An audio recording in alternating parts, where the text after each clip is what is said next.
好，宠粉的一太又来了。人无完人，就算是光鲜亮丽的明星，也会有致命的 bug。脖子短就是不少明星心里的痛。他们的硬照美得无可挑剔，可一到镜头里，颜值立马降了一个档次，和其他明星同框比美，轻轻松松就被秒杀了。今天我们就来聊聊那些长得惊为天人，偏偏被脖子拖累的女明星吧。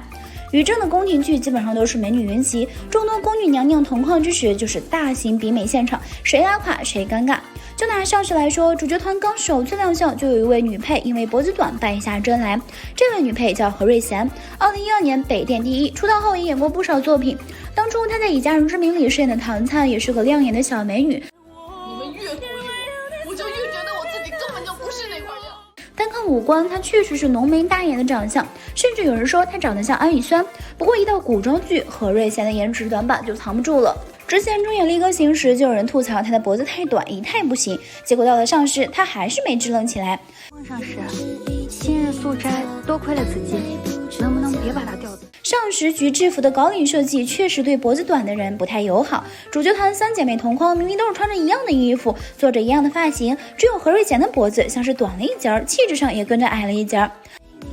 子姬，你别听他胡说八道，我最近什么坏事都没干。本来何瑞贤的脖子就比较短，她的糟糕仪态还跟着雪上加霜。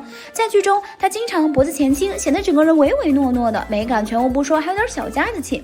无论我做什么，在他们眼里，我永远是个身份低微的丐货。清纯甜美的阚清子也败在了脖子上，看单人照美得无可挑剔，但一遇到跟其他明星同框，就会暴露脖子短的短板。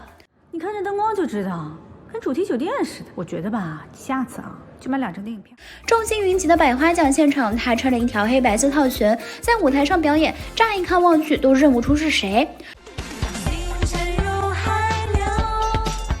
虽然杨紫也一直被诟病身材，但跟她站在一起显得出挑了很多。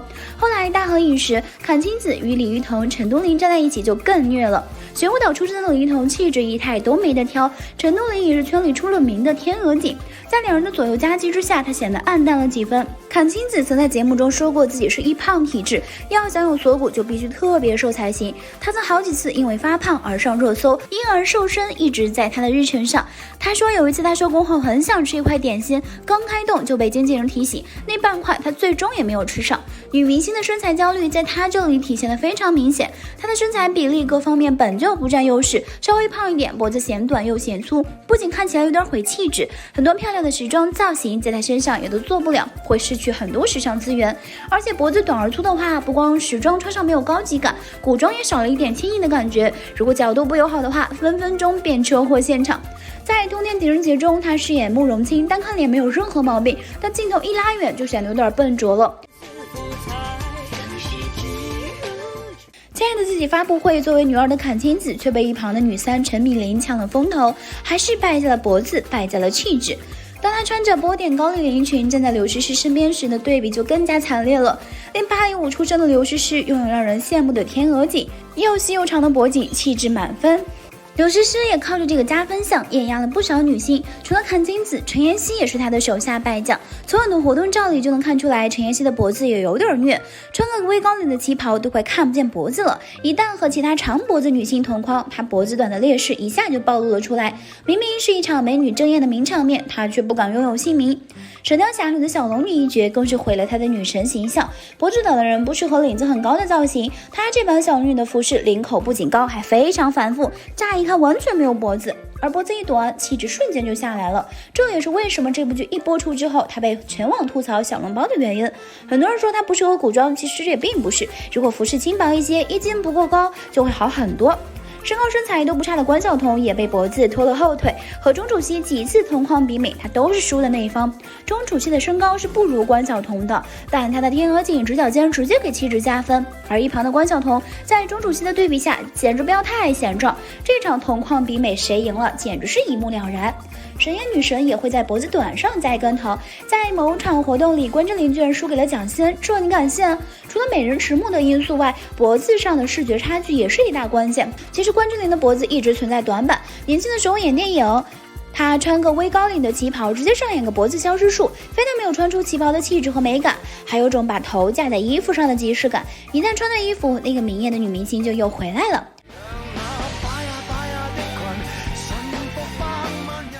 人美歌甜的张含韵也因为脖子削弱了气质，这种短板在合照时最明显。在浪姐舞台上，各位姐姐都穿着同系列的演出服，张含韵却不如旁边金晨抓眼。金晨又细又长的脖子真的太加分，脸都跟着小了很多。同样的衣服款式更能对比出高低。马伊琍和袁泉合体拍杂志，都穿了一身深红色的高领毛衣，该替谁尴尬我们就不明说了。杨幂在跑男里与杨颖同框，他们都穿着款式相似的立领旗袍，杨幂脖子留白就比杨颖少很多。这场两大85花的比美之战 ，Baby 赢得很轻松。杨幂不仅在脖子长度上不占优势，仪态也跟着拉垮。以前她就有脖子前倾的习惯，再美的脸配上这短脖子和糟糕仪态也惊艳不起来了。遇上田雯锦的搭档，出席晚会直接成了绿叶，因为旁边的金晨靠着脖子长，气质拉满，轻松成为了大家目光的焦距点。红毯后台跟刘诗诗挽手上演姐妹情，杨幂也是输的那一方。换个方向想想，这脖子长简直就是艳压利器呀！刘诗诗、金晨靠她屡战屡胜，少有败绩。童星出道的宋祖儿从小就被称为神颜，比起那些长着长着就长崩了的童星，她太幸运了。长得好不仅没有长歪，还因为神似张柏芝而被称为小张柏芝。跟小时候几乎是等比例长大的她，神颜偶尔也会陷入争议。除了一张樱桃小嘴褒贬不一，她的短脖子也不时受到诟病。2021年9月，宋祖儿和高圆圆一起出席成都的某个活动，23岁的她坐在42岁的高圆圆身边，似乎没有占到任何年龄上的便宜。高圆圆五官大气舒展，肩体线条也非常优秀，宋祖儿青春正好，在她面前也瞬间只能是小杂碧玉了。像高圆圆这种颜值高、颈部线条美的女演员，无论是现代装还是古装都不在话下。她早年塑造的周芷若、潘玉、若曦公主、晴子公主、柳生飘絮等都让人眼前一亮，但五官优越的宋祖儿古装却并没有那么惊艳，因为她的脖子稍微显短，领子高一点的戏服会让她看起来很臃肿。明明她的身高不矮，身材也很好，却没有那种轻盈感，反而有一些局促，看起来脸肿肿的。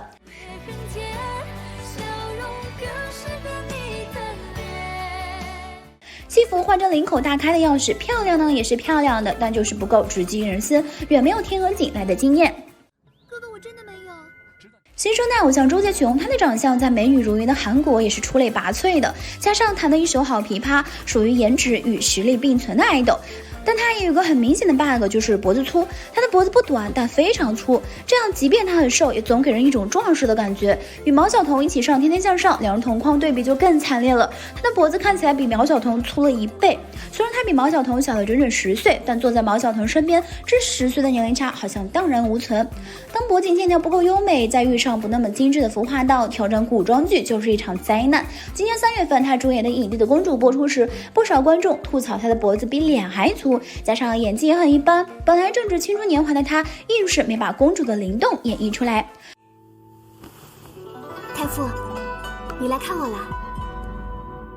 虽然脖子短这一点没办法后天改变，但女明星们完全可以避开一些雷区，让这个短板不那么明显。比如改善一下仪态，减斜方肌，改正脖子前倾等仪态坏习惯。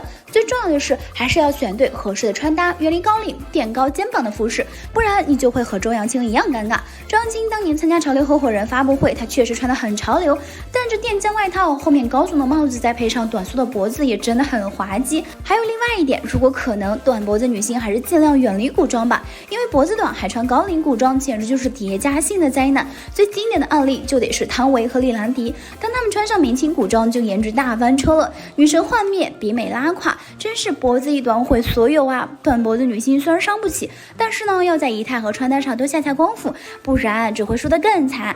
你还想看哪些有趣合集？欢迎在评论区留言告诉一太哦。好啦，今天的视频呢就分享到这里啦。如果喜欢 C 太的视频，就请多订和关注 C 太，每天都会更新精彩娱乐资讯哦。